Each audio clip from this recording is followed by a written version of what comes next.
में एक प्राचीन और सुनसान हवेली थी। उस हवेली के बारे में कहा जाता था कि वहां एक आत्मा का वास है।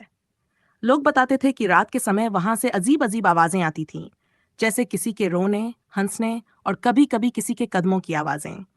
गांव के लोग उस हवेली के पास जाने से डरते थे।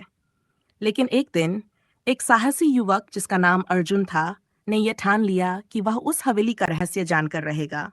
उसने अपनी मशाल ली और रात को हवेली के अंदर जाने का फैसला किया। जब अर्जुन हवेली के अंदर पहुंचा तो सब कुछ शांत था। वहां जाले लटके हुए थे और चारों ओर धूल जमी हुई थी। जैसे ही वह अंदर बढ़ा, अचानक एक ठंडी हवा का झोंका आया और दरवाजा अपने आप बंद हो गया। अर्जुन ने घबराने की बजाय अपनी मशाल को और मजबूती से पकड़ा और आगे बढ़ा। अचानक उसे एक कोने से किसी के सुबकने की आवाज आई।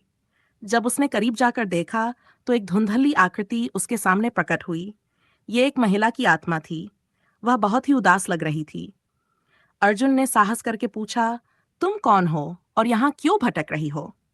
उस आत्मा ने धीरे से जवाब दिया, मैं इस हवेली की मालिकिन थी। मेरे विश्वासघाती रिश्तेदारों ने मुझे धोखा दिया और मेरी हत्या कर दी।